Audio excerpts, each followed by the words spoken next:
Samsung finally released a mid-range tablet with an active pen. That's the Samsung Galaxy Tab S6 Lite. It's available now, and depending on where you live, you have to pay around $350. I'm NJ for MyNextTablet.com, and this is my unboxing and hands-on of the Galaxy Tab S6 Lite. Let's get to it. Before we start, don't forget to subscribe to this channel. I'm reviewing almost every tablet that is released, and I will have many more videos about the Galaxy Tab S6 Lite. Now let's get started with the unboxing. Yeah, you're seeing it already. The box looks just like any other Samsung tablet box, and inside is the tablet itself, of course, and it does look very modern. It's a pretty nice design, similar to the S5e and so on. We also get a USB-C cable and a standard power brick. Then we get a SIM eject tool. In this case I've gotten the Wi-Fi version, but you can also get an LTE cellular version if you want. But you also need the SIM eject tool for the micro SD card slot. Then we get standard quick start guide and warranty stuff and so on. And then the most important feature, which is the S Pen. It's included, you don't have to pay it separately. I also gotten the official Samsung book cover for the Galaxy Tab S6 Lite, because in Germany there's a special deal that if you pre-order the tablet, you also get the book cover for free. It looks very nice, as you can see. It has a special place for the S Pen, which is nice. It fits the tablet quite well. You can use it as a stand too. But the sides are not protected. That's certainly something you should keep in mind. So I'm not sure, I will use it a bit, but I'm not sure if I will recommend it at the end, because usually you can get a pretty decent cover for about 10 euros or 10 US dollars, and there the sides are protected. But it's a quite nice design here, and there's a special place for the S Pen. So yeah, we'll just try it. Okay, since I shot the first parts of this video, a couple of hours have passed already, because I already did a gaming test. I ran a couple of benchmarks, I checked out how the speakers sound. I already watched a bit of YouTube and Netflix just to see how it looks and sounds and if everything works okay. So I've got a little bit more to tell you about this tablet, and we're starting with the design, and you can already see that the design looks quite modern. We've got slim black bezels around the 10.4-inch screen, a metal body which feels quite high-end, and it does look very similar to the Galaxy Tab S5e and also to the standard Galaxy Tab S6. Of course, those three tablets are very similar in their design. Let's go around the tablet a bit. First of all, we've got a 5-megapixel front-facing camera on the top, and you can use it to unlock the tablet using facial recognition. There's no fingerprint scanner or iris scanner or anything like that inside this tablet. You can use the PIN, a password, or the facial recognition, which only uses the one camera. There's no additional sensor, so it's not as secure as Apple's Face ID or the Microsoft, or the Windows Hello facial recognition from the Surface series, for example. It's not as secure. If you want to be super secure, you should probably use a password or a PIN. On this side, we've got nothing, which on the one hand looks nice, but on the other hand, it also means that there is no keyboard dock that Samsung is selling for this tablet, like they did with the S5e or with the S6. On the bottom here, we've got a USB-C 2.0 port, one speaker. Then we get to the micro SD card slot over there, and then we've got a volume rocker, and this port, if you just press it once shortly, it turns on or turns off the screen. I will quickly demonstrate that. So as you're used to, you can put it into standby and put it back. If you press it longer, you would think that it turns off the tablet, but it does not. It gets to Bixby. If you want to turn off the tablet, you have to go to the quick settings and press the power button there. On the top, we've got another speaker, and by the way, the speakers sound pretty good. There are two speakers here, as you can see, so no 4 speakers, but the sound quality out of those 2 speakers is pretty good. I already watched a bit of YouTube and Netflix, and it sounds nice. Obviously, it's not as good as the 4 speakers of the S5e or the S6, but a pretty decent sound, and we get 2 separate speakers, which means you can hear a real stereo separation, which is always nice. I also like that we're getting a standard headphone jack here on the top, because many tablets are missing one nowadays. On the back, we have an 8-megapixel camera, just a standard camera, the Samsung logo, and then again the metal body, which does look quite nice and makes it feel quite high-end. It's 7mm thin, so it's not as thin as the S5e, but it's pretty thin, and it weighs around 460 grams. I think it's 467 grams or so, which is okay as well. Let's check out the display. It is a 10.4-inch display, and it is an LCD display, so no AMOLED display like we get with the other high-end tablets from Samsung. It's an LCD display. Samsung says it is a TFT panel, which also means that it can be an IPS panel, which I think it is. IPS panels are part of the TFT family. For some reason, Samsung is not mentioning IPS anywhere on the recent tablets if they are not AMOLED, so I'm not sure why. The viewing angles are pretty good here, so I think it's an IPS panel, but Samsung is not stating it clearly. But it is an LCD screen, and it does look quite nice. It is quite bright. I've got a very big new studio light here next to me. I turned it to maximum, but yeah, it's not as bright as the iPad Pro, of course, but it is pretty bright. It's a 10.4-inch screen with an aspect ratio of 16:10, and the resolution is a bit unusual. It's 2000 times 1200 pixels, so it's about full HD, which I always think is high enough on a 10-inch screen. Text look pretty sharp to me, colors look good too. Overall, it's a pretty nice screen. Obviously, colors, they don't look as saturated as you expect from a Super AMOLED display from Samsung, but still it looks pretty nice. Now let's finally get to the most important feature, which is the S Pen stylus, which again is included at no extra charge, which is quite important to know because the tablet costs pretty much as the Apple iPad 7 does, at least in most countries, and there you've got to buy the Apple Pencil separately for around $100. Here the pen is included, which certainly is an advantage. It is an active pen with a pressure sensitive tip. We have one button here. There is no battery inside this pen, which means you don't need to charge it. That's a plus sign. On the negative side, there's also no Bluetooth, so you can't do those Bluetooth gestures that you could with the Galaxy Tab S6, with the standard one, but I think most people never used them anyway.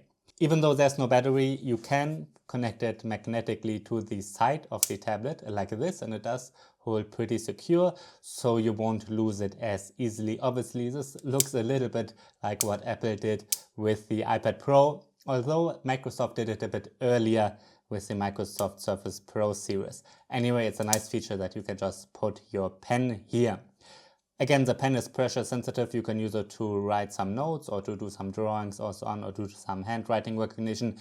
And it does support pretty much the same S Pen features that you might know from the Galaxy Note smartphones or from the Galaxy Tab S6, S4, and so on. One of those are the air commands that you can see here. You can add additional ones to it. I've got them in German now, like there's a multitasking feature, drawing, Bixby Vision. You can add other shortcuts to this air commands. I'm not doing that now. I'm just creating a new note here, and then I will write a little bit so you can see how it looks like.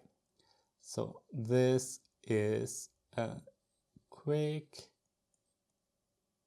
test with the pen.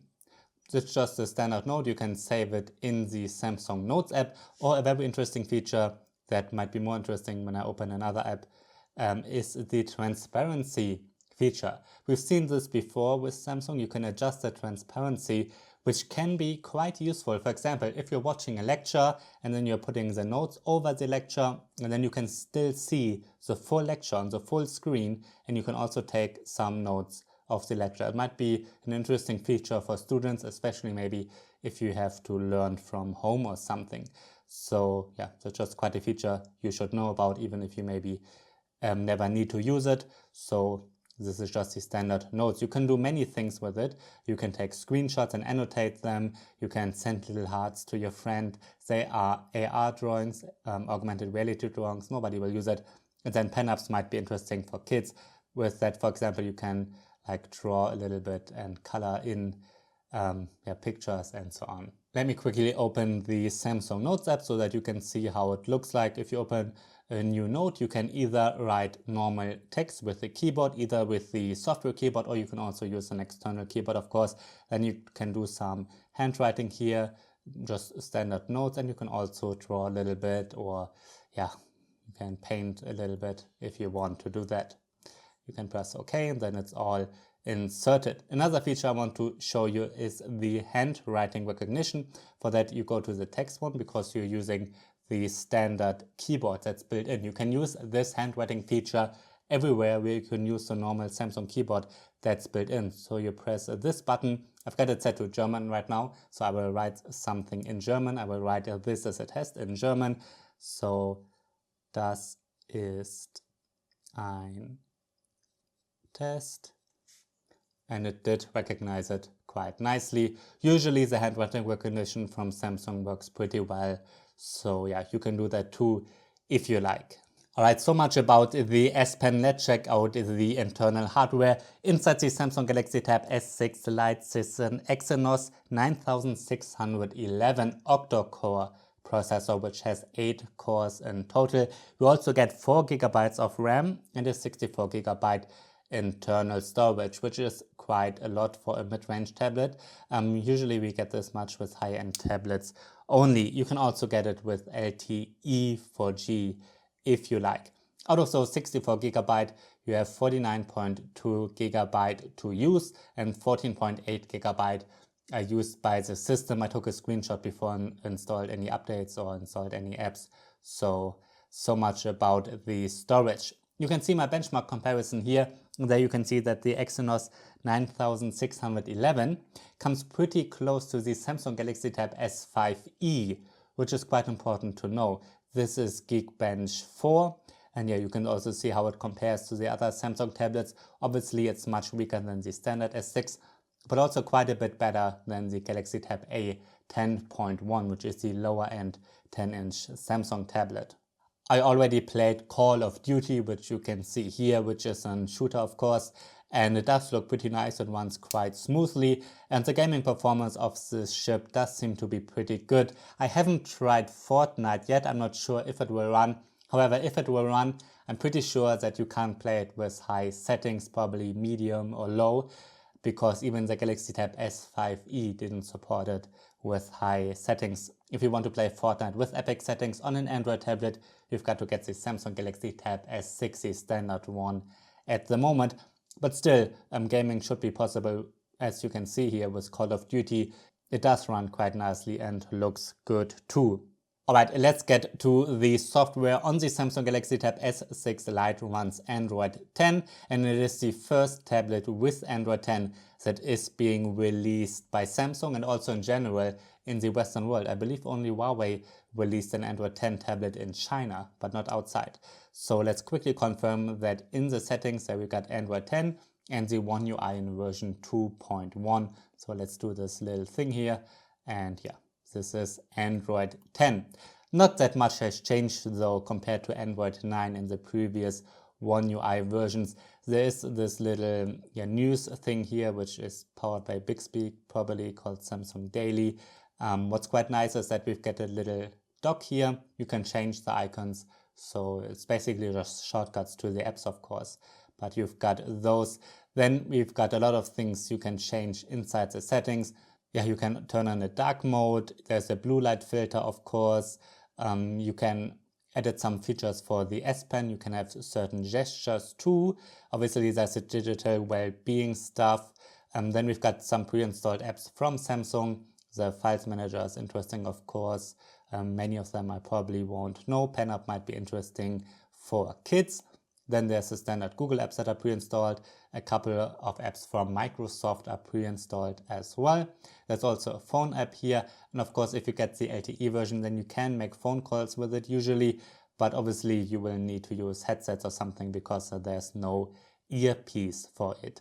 Samsung Notes is included, Netflix and Spotify are included too. And Netflix, you can watch it with Full HD resolution, which is quite important to know because recent tablets from Lenovo, for example, cannot play Netflix in HD resolution. I installed those benchmarks and games myself, of course. One feature you might want to know about or certainly want to try is the split screen view. To open that, you go to the multitasking button here, then you press on the app and then you can open the split screen view and open another app next to it. Android has been supporting that since Android 7, I believe, but Samsung has been supporting that much longer. So that's a split screen view. You can adjust the windows here. Another quite interesting feature is if you can go to the multitasking button here, then you can open it in a pop-up view, which means you can open it in free floating windows. The tablet does not support Samsung DeX. The Galaxy Tab S5e and S6 do, of course. DeX is a desktop mode from Samsung. Again, this tablet does not support it, but because you can have free floating windows, that can come quite close if you connect a keyboard and a mouse, which you can do here too.